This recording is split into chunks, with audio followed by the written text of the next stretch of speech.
Alors, c'est un audio de complément sur l'audio que j'avais déjà fait sur les ouvertures et les clôtures. On est le 7 décembre 2025 et donc voilà, je pensais à d'autres choses après avoir écouté le premier audio. Alors, ce que je rajouterais par rapport à ce que j'ai fait, c'est que l'intérêt des ouvertures et des clôtures, il est certes du côté élève, mais à mon avis, il est aussi du côté enseignant. C'est-à-dire qu'il a un intérêt à la fois pour les élèves pour apprendre, mais aussi pour l'enseignant pour enseigner, et c'est ce que je veux rajouter ici. Alors, idée de façon générale, je ne reparle plus vraiment du dispositif où les élèves en individuel vont faire une ouverture ou vont faire une clôture par exemple, mais je vais parler surtout au niveau du contenu. C'est-à-dire que pour moi, dans une ouverture, alors quand c'est la première séance, on va expliquer, dire ce que l'on va aborder, on va éventuellement mettre ça sous forme de questions-problèmes, de situations-problèmes, et puis on va annoncer le déroulé de la première séance et à quoi elle va servir. Et puis ensuite, pour les ouvertures des autres séances, eh bien, on va faire le lien avec la séance d'avant. Donc on va se rappeler de la séance d'avant. Pour se rappeler, il n'y a pas besoin d'inventer. On peut très bien ressortir les exercices que l'on avait faits, demander aux enfants de revoir leur cahier et d'avoir les affaires sous les yeux.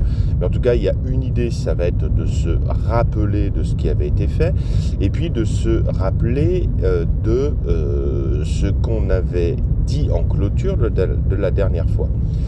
Et donc, en clôture, ce qui me semble important, c'est qu'à la fin de la séance, eh bien, on laisse du temps aux enfants 2 fois 1 minute, comme je l'expliquais, pour essayer de dire avec leurs mots ce qu'ils ont compris, leurs propres exemples, les questions qui se posent encore, les choses qui ne sont pas bien claires.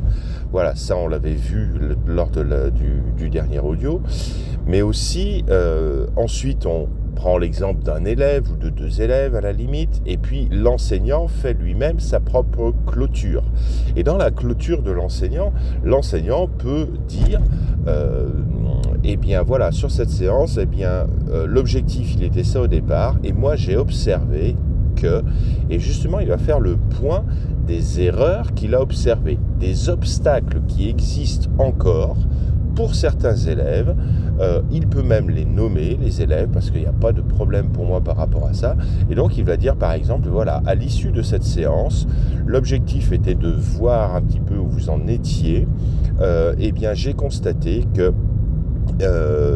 il y avait 3 types d'erreurs, 3 types d'obstacles principaux, celui-ci et celui-ci. Donc, par exemple,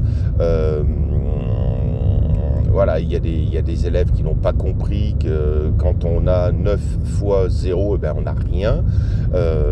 Par exemple, il y a des élèves qui n'ont pas compris que quand on faisait une addition réitérée et qu'on avait un résultat plus faible, eh bien, on pouvait compter à partir de ce résultat plus faible. Par exemple, si j'ai déjà 5 fois 4 et que je veux connaître 5 fois 5, eh bien, je ne repars pas de 0. Je pars du 5 fois 4 et je rajoute 5. Donc, ça va beaucoup plus vite.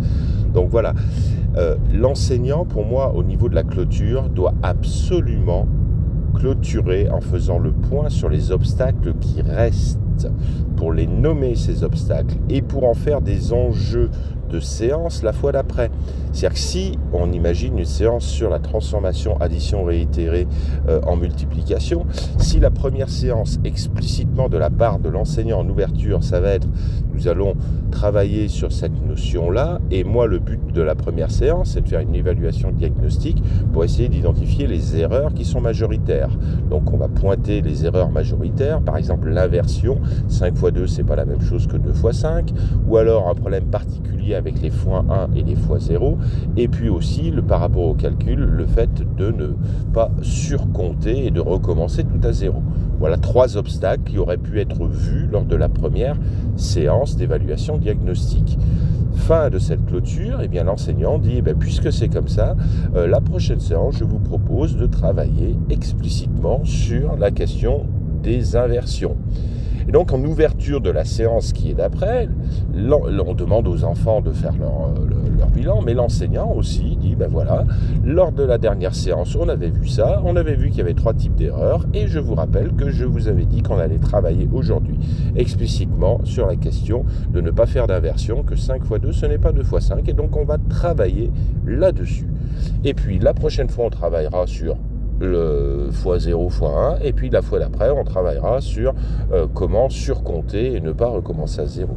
Donc voilà, donc je trouve que l'intérêt des ouvertures et des clôtures de séance, il est aussi du côté enseignant, parce que ça aide à mon avis les enfants à apprendre et à donner du sens à ce qu'ils font, mais ça aide aussi l'enseignant à construire lui-même ses séances dans un esprit constructiviste et en prenant en compte les erreurs des élèves et en faisant des objectifs obstacles, comme le disait Bruno Astolfi. Voilà donc ce petit complément au premier audio sur ouverture et clôture de séance.